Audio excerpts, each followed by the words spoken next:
And welcome back, everyone. I apologize for rudely interrupting that lovely duct tape, but we had to keep the secret safe. The chrome is not a lie.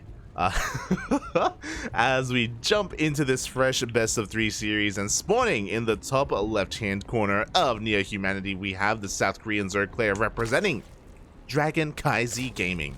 It is Dark.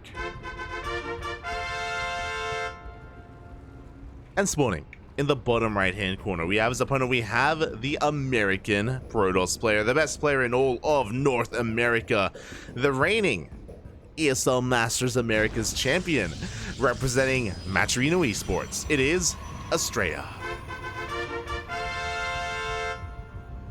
Tis the man himself, and ZvP can sometimes be a little bit cookie cutter. You know, it can be a little bit bland at the start of the game, but that is not the case when it comes to Dark. He had standard openers against Ranger, maybe respecting his opponent quite a bit, giving him a lot of respect at the start of the game, but here against Astrea, we have our hatchery being taken in the center of the map. Now, this doesn't scream all in like it used to. Kind of like how Glavedet, the Glavedet follow-up of the Stargate opener was very potent and very powerful in the first week or two of inception, and later on petered out. Likewise, this forward hatchery used to scream all in, like a Roach Queen all in with creep, with a push, you break down the rocks and you just go, puppy, you just go. Nowadays, it doesn't have to lead to that. Nowadays, you can take this hatchery, spread creep, you know, saturate your bases, and go into a longer game. Over time, Zerg players have been able to, in a way, kind of incorporate this into a more standard game, especially because all-ins became a little bit too common, right? So Protoss players would blindly set up defensively against this kind of hatchery expansion and be prepared for that sort of thing. We have seen players like Classic and players like Hero defend beautifully against all-ins based off of this center base. So yeah, we'll see how this does unfold here for Dark, as he's going to have a bit of a launch pad for that creep nonetheless. We have seen Dark use this base just as a kind of a staging ground to fortify his third and his fourth and his fifth, and cut the map in half, go for a more turtley game, because Protoss typically like to turtle on Neo Humanity, and just skyrocket economically and rush into Hive and go into ultras or even lurkers. So you can kind of, you know, utilize this in a couple of different ways. Meanwhile, the first couple of lings are across the map as well. The wall was not a wall. Dark gets a full scout of the main. It does confirm the Stargate opener, the Oracle, as well as any kind of follow-up as well. Keeping the Adept back at home. Can we get a probe? Oh! Ooh, not quite. Quick reaction there out of Astrea. The probe does survive.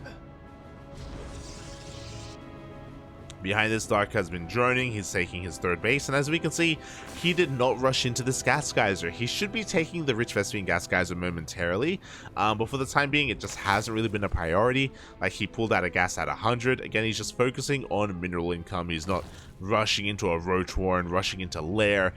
Again, he's not hyper fixated on the Rich Vespian gas here. So again, he's just taking this as a normal base. Meanwhile, across the map, Astrea is going to be taking his third as we speak. Was a little bit delayed just because of all the link harass we saw earlier. We see the Oracle diving into that mineral line as well. 2 drones will go down, but oh, that's a lot of hits already on that Oracle. A Roach Warren is thrown down behind the main base, and this is what we've been seeing Dark do a lot. He's focusing down the rocks on the left-hand side. This does open up an attack path towards that natural base, and Dark is taking all 3 of his gases. So now the aggression has begun, and now Astrea has to figure out what's going on. He does see the rocks are being worked upon. He's confirming the gases being taken as well. I love the stasis trap positioning. Oh my god! Oh, it will not complete. It does get focused down in time. As we're going for a second stasis trap, the Adepts are going to be shading on in as well, but no, Dark is in position. He shuts all this down. Gets a full surround, and the Adepts will be able to bring them down. Meanwhile, the Roaches are on the way. The rocks are being knocked down. The walk is upon us. And what do we have at home to defend? No shield batteries. 1 shield battery at the third. No shield batteries here at the natural. Astrea He is not quite ready for this. He once again confirms that the health, the HP on these rocks does tag the army. But this natural is looking so exposed. The shield battery is being thrown down now, but this may just be too late. Oh, not like this, Papi. Not like this. Stasis traps are being thrown down as we speak. In a panic, Lings are going for a surround. It looks like they will trigger the stasis, but only 2 Lings get stasis. Meanwhile, we do see Astrea being zoned away from his own natural base. Biles will be connecting on that pylon. As the Stalkers expose themselves, Dark does dive on them. Bold move out of Dark. But again, as the wall's been broken, the Lings, they flood on in. Boys are being pulled. Shield battery is going to be going down, or overcharge was already used up. And again, Dark does divert his attention over towards that third base instead. He gets almost a full surround on those Stalkers. We have another overcharge here at the third. But the Biles take it down immediately. The Lings do fall, and we're actually losing some Ravagers, so Dark has to be very careful with how he utilizes this army. Oh god, but the Biles are insane. 13 workers do go down, and Astrea, he cannot hold on to his third. Let alone his natural even, if Dark wanted to go for that. As we have a blink, the blink was wasted, Papi. The Biles will connect on some Lings, actually, not too much on the Stalkers. DTs do get warped in defensively as well. In the midst of this defense, Astrea did throw down a Dark Shrine. So Astrea holds on to his third, but he lost a lot here in the defense. He lost 17 workers. He lost a lot of Stalkers. But Dark is forced back. Dark is forced to throw down his lair. He's making an Overseer as we speak, rebuilding his Ravagers. He's getting ready for the second wave. But these DTs are the MVPs. Without the DTs, then honestly, Astrea would be dead right now. But the whole position! Oh, beautiful surround on that invisible unit does keep it trapped in time for the Overseer to show up. And Dark is getting ready for the second push. This time with detection. 22 more Lings are on the way. Dark wants this to end. More shield batteries are being thrown down as we speak. Biles attempting to connect here on the front wall as well. We don't have too many Lings here with the army, and DT is showing up. Thankfully, we still have that detection.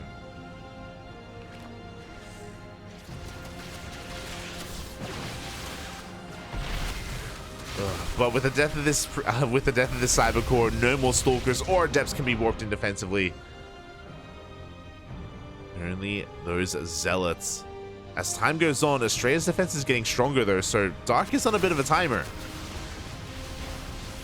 I love this. DTs are spread out here at the natural base. Oh, but we do have the detection. The Overseer does come within range. And Astrea is still on the back foot. He has a really good economy, don't get me wrong. Has an insane economy. And I feel like maybe too much time is passing, to be honest. Robo does get piled down. No immortals are going to come into the mix. Thankfully for Dark, doesn't have to worry about that.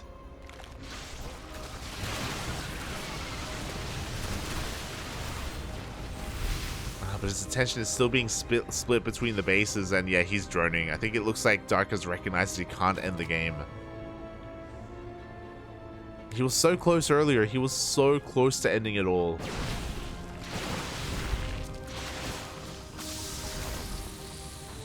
But now he has to contend with Astrea. Thankfully, after killing that Robo like Astrea, he can't get into Disruptor production, which I'm sure he would have wanted to. So Dark still has a lead. Still is in a pretty decent position overall. But Astrea, he's sneaking out of 4th base, getting his Forge for upgrades. And Dark's economy is still struggling. His army is still very robust. It's like, I don't think Dark is going to die anytime soon. But this army still needs to pay for itself in some way.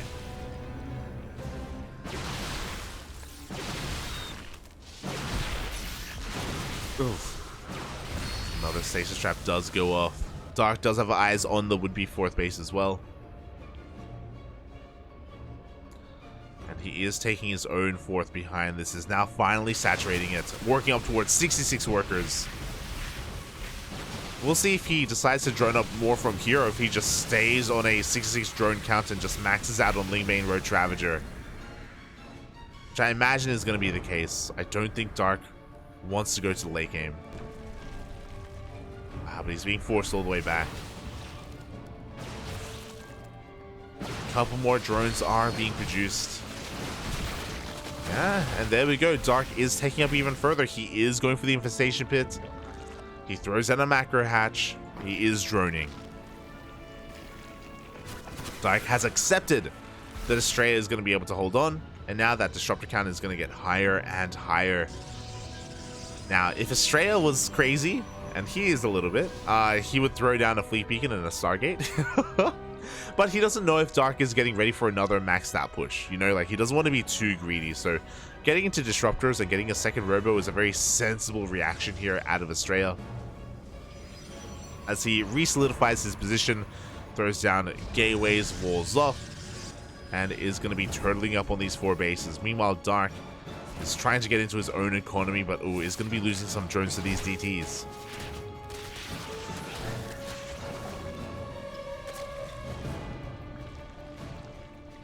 Four workers do go down.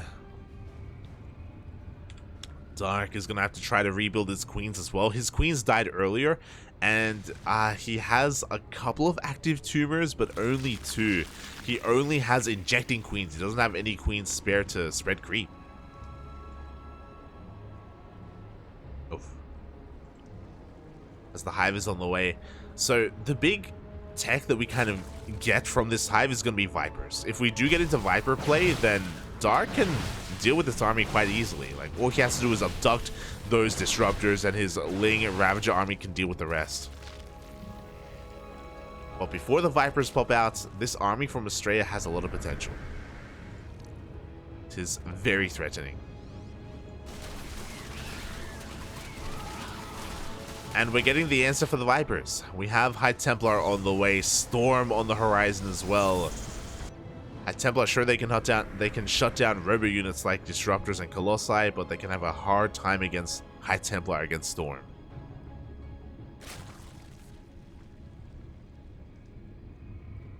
Oof. Meanwhile, we're still just refining our army. We have Adrenal Glands on the way. And, oh, interesting. I was curious what the hive was going to be for. In Dark, he likes his lunkers. He's going to be taking up towards the Hydra Den, soon to be the Lurker Den as well. It makes a lot of sense. When Dark typically recognizes in ZvP that he's behind after a failed all-in, Dark usually does like to rush into Lurkers, and it makes sense because he needs to refine his army and he needs to make sure he's safe at home. So he's going to be turtling up once he does get towards that tech. Before that happens, Dark is maxed though, and he has to trade out this army.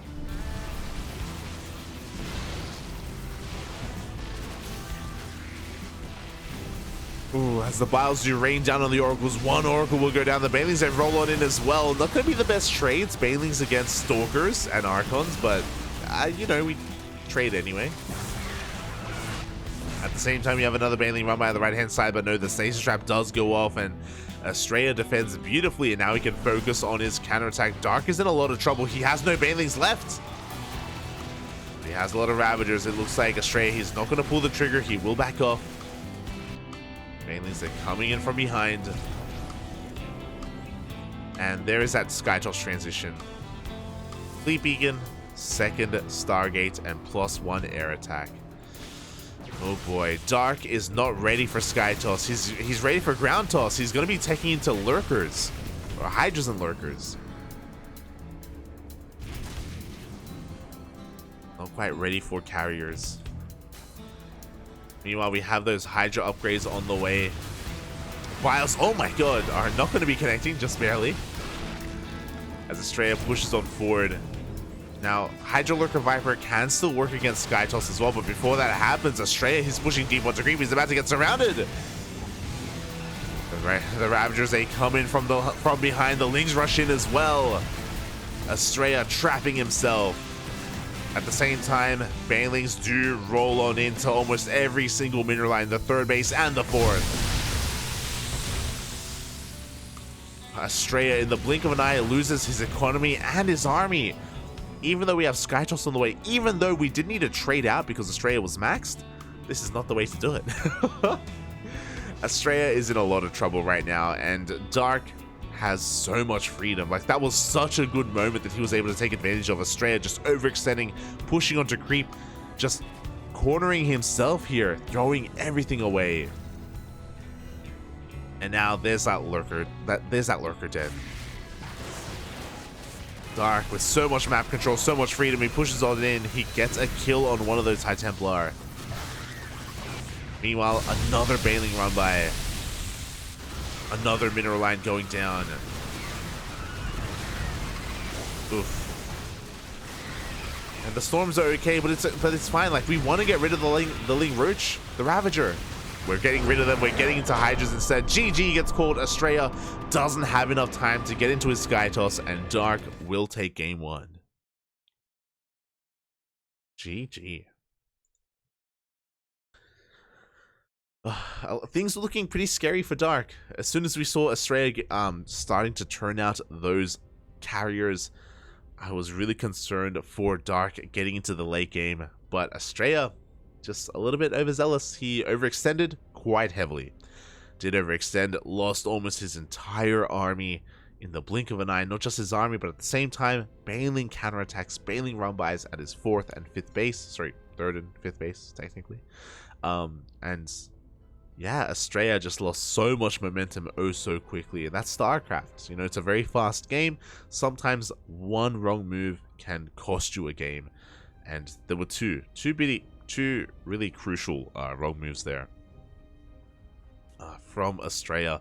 Dark capitalized on that, and he ended the game before any carriers really did come into the field. GG. GG, well played. Oh, that's game one. That is game one in the books. Oh, shout out to Ranger in the chat. Oh, thanks so much, Life for casting. I did my best already. Oh, thank you for playing, Bobby. Thank you for playing. You always provide good games to cast. Thank you. Thank you. Hope you're enjoying your stream. Hope you're... it's good to see you enjoying yourself and doing well. GG, Bobby. GG. So we're getting ready for the next game.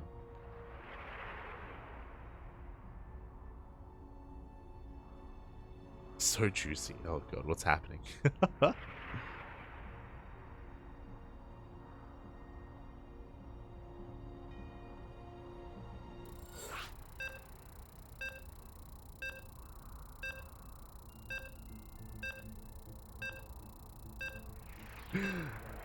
And here we go. Now we're getting into game two. Game two is going to be taking place on Dragon Scales. My god, the aggression is real. Near Humanity and Dragon Scales, the two smallest maps in the map pool, back to back. These players, they have no chill.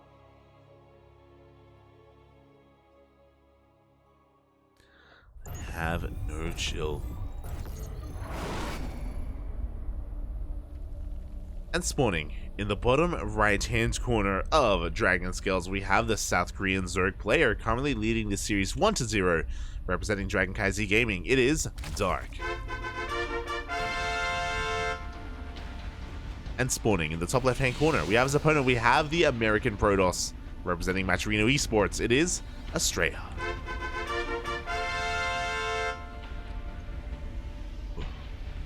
And yeah, that last game was honestly pretty close. I'll be honest, Astrea was in a pretty good position.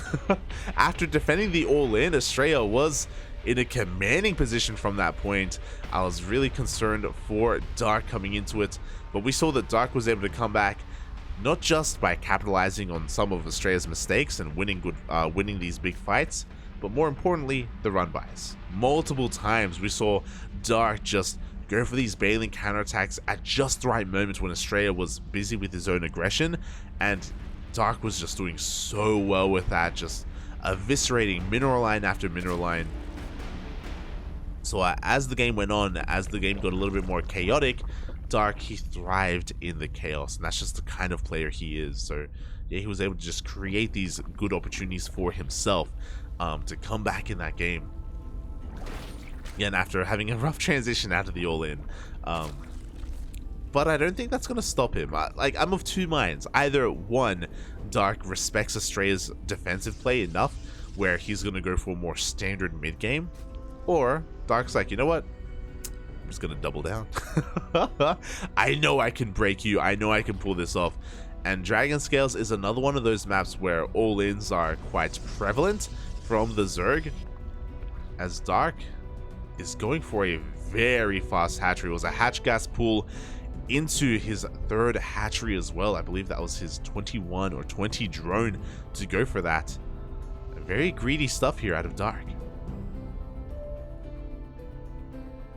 So what this means is you get a faster third base, you delay your queens. As you can see, queen production has been heavily delayed. We're only going to be making one for the time being, and a delayed second one as well in favor of that faster hatchery. And Astrea, bold move, is going to be going for a Twilight Council opener. So typically we want to avoid Twilight Council openers against a Zerg player that is able to take their natural expansion. The reason for this is that we have seen time and time again, like, the correct response against Glaive Adepts is to set up a wall at the natural. You set up a wall, you fully wall off, and Adepts will be denied entry. The only way into the main base is through a prism, and your queens rotate over and they make sure that the prism doesn't get into the main base either. So this is going to be a bold move out of Astrea just because Dark has a decent setup to defend against Glaive Adepts already.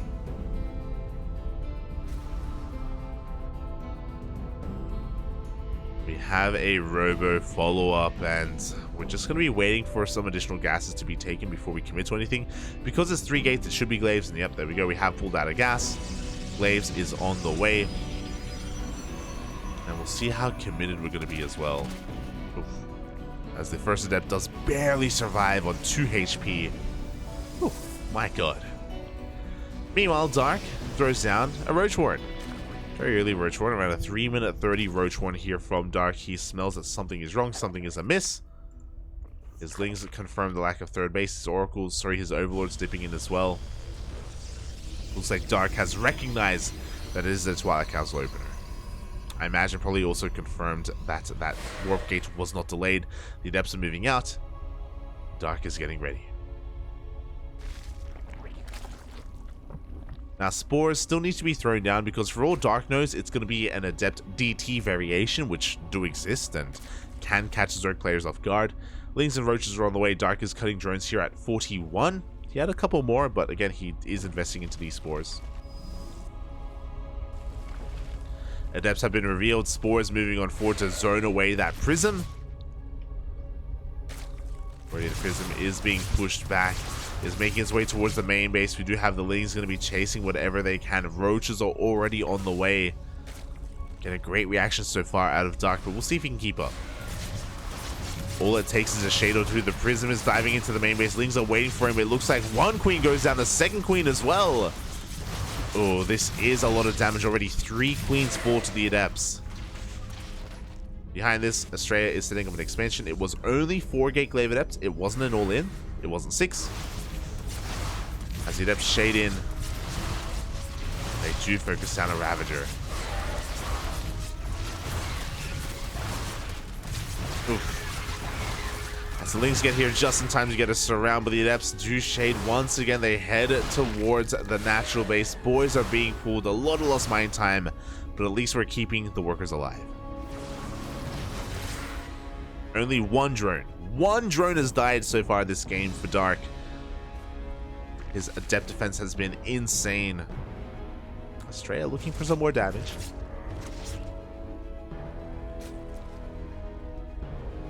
Doesn't quite get any in the end, as we do have that third base being taken. Oh. But the Adepts in the main are going to be able to find a lot of drone damage. Oh my god, 4 drones. Can we get 5? Can we get 6? 6 drones go down in total. Barely losing any hull damage, or barely losing any whole health on that Prism. Astrea is going to be able to slip out of there. Meanwhile, behind this, Astrea working on immortal production, and you have to because you are under threat of a roach counterattack. Oh god, no! No! Oh god. Astrea overextending. Was not expecting the sport to be repositioned and almost loses his prism. Ay, ay, ay. That would have been disastrous for Astrea. Back at home, Lair is on the way. Oh god!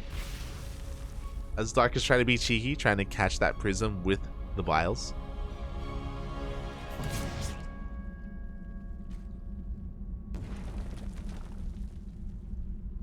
Back at home, we're getting into a bay. So Immortals into Disruptor, it's kind of the typical transition point here from the Protoss up against Ling Roach after the Adept Harass. And Astrea is actually going to turn this on its head a little bit. I was not expecting this, but Astrea is looking to be aggressive with his ground army. Dark, what does he have to defend? He's got a couple of Roaches, a couple of Ravagers, a couple of Lings as well. There's a lot of potential here for Astrea. But upon seeing the army, it looks like Astrea, he wants none of it. He will back off.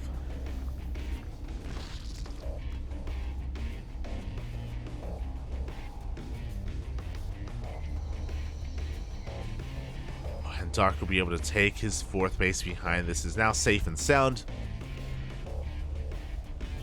And we're going to be getting into the mid game. We are getting into this. Astrea just taking a more defensive position for the time being. Once the Disruptors come out, we can turn that defense into an offense. Disruptors do give him a bit of a timing, a bit of a window where he can take advantage of Dark's army. But for the most part, he's just going to be defending. We can see he's taking up as well. We have a Forge, Twilight Council, Templar Archives on the way. Looks like Astrea is going to be setting up to establish a 4th base as well.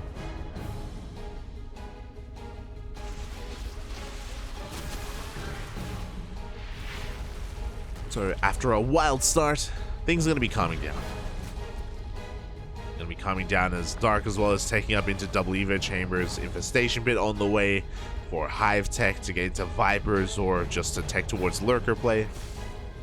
Dark has been quite fond of that in all of his matches today, in all of his ZvPs.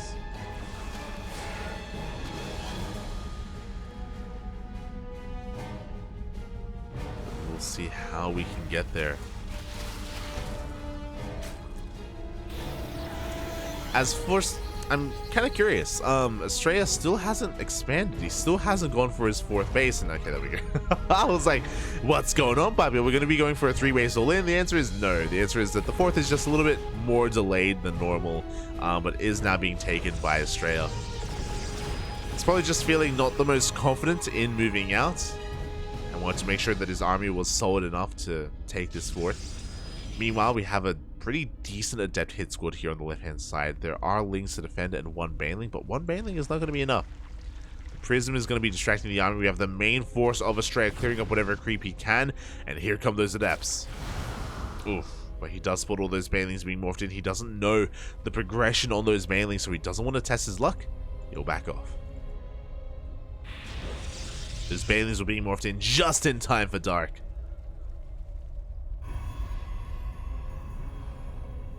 From here,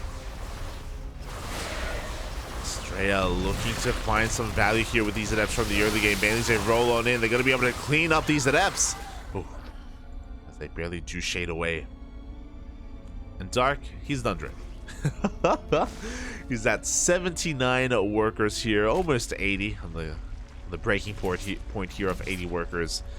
And with this, he's maxing out on Ling, Bane, Roach, Ravager. Behind this, he's taking up into Hydras, into a Hive, into Lurkers, I imagine, once again. Just like last game. To be fair, last game, Dark didn't even need to make Hydras. He did end the game with pure Ling, Bane, Roach, Ravager. So we'll see if he can pull that off again, or if he's going to be forced to make those Lungers. We'll see if Astrea does pull that out of him. As Astrea is up to, my god, 5 Disruptors already. But soon we're about to see those famed Baneling run-bys from Dark. We saw how well they worked for him last game. This time though, look at how heavily fortified we are. We have a full wall here, cannons, shield batteries, stalkers on patrol. Likewise, we have the main army on the front line. It's actually going to be very difficult to pull off any kind of Baneling run-bys.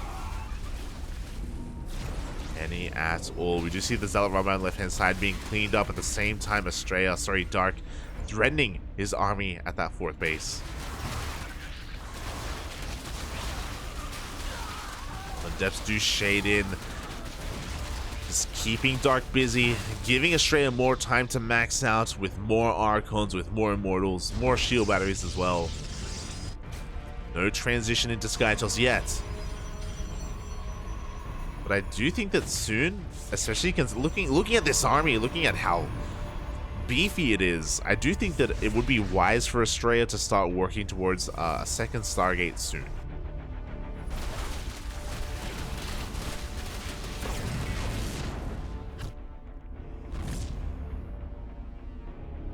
As the 5th base is being cancelled, we do see Banelings rolling into the center base, but oh my god, no! We came back too soon! Oh, 22 probes go down. It was 2 Banelings, only 2 Banelings. Oh, Astrea had defended so well up until that point, cleaned up the majority of those Banelings, but came back a little bit too soon. Roaches get into the natural, Lings get into the main base as well. Astrea. Ay. Again, he was doing so well for himself, but one little mistake is all it takes, especially against Baneling counterattacks. Lings deny the 5th base on the top right. They go for another Ling counterattack here at the 3rd, forcing Astrea to turn around. And as Astrea is being pulled left and right, defending his main, his natural, his 3rd, his 4th, Dark is making Hydras. Dark is getting ready for the Lunker transition. Lurker range is on the way. Lunkers, they're already here. Dark transitioning so well. And there is no Sky Toss. There is no air transition yet from Astrea. He's still committed to pure Archon. Archon Disruptor. Which is a pretty scary army, to be fair. But, yo, anything Ground Toss related against Mass Lurker? I don't know, Papi. I don't know. As Dark is working on 3-3 as we speak. Lurker range about to finish up. Seismic Spines now complete. And Astrea is pushing through the center of the map. Now, Dark has a lot of supply spread out here for these counterattacks, so he doesn't have everything back at home. Center base will be going down. Meanwhile, mass Ling and Bane counterattack into the main base of his opponent. The Lurkers are getting in position. Do you have Novas going up? But it's not going to be enough. There's no way into the natural. Dark trying to chase this all down, but there is a Prism in the main base. Chaos ensuing all over the place. In the main of Dark and in the main of Astrea, but it looks like these Zealots are going to be cleaned up. At the same time, the Lurkers are chasing away the ground army of Astrea. He's able to avoid them for the time being. Oh! Novas will connect. But everything else is on fire. Natural, completely gone. We are forced to recall into the main base, but the center base has fallen as well.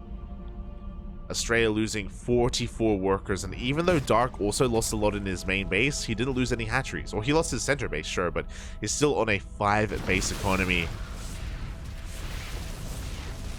Astrea is all in. He doesn't have any more longevity in this game. His economy is forfeit. His army is still a little bit terrifying, but he's going to be able to catch some Ravagers. Efficient trades from Astrea. But as time goes on, Dark, he's getting more and more Lurkers. We are up to 14, soon to be 16 Lurkers. Dark is in position. Astrea wants none of it. Does back off. He's rotating over towards the left-hand side instead.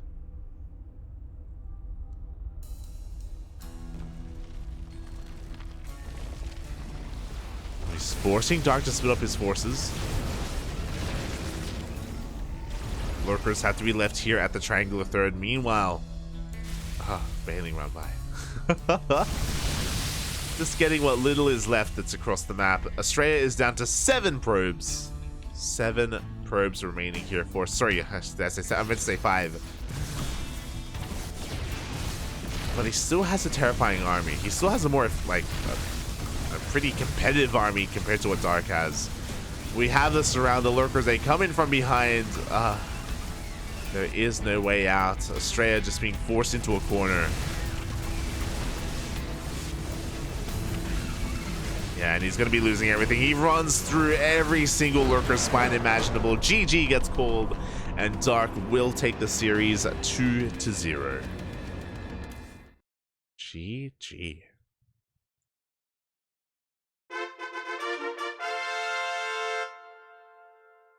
GG, well played.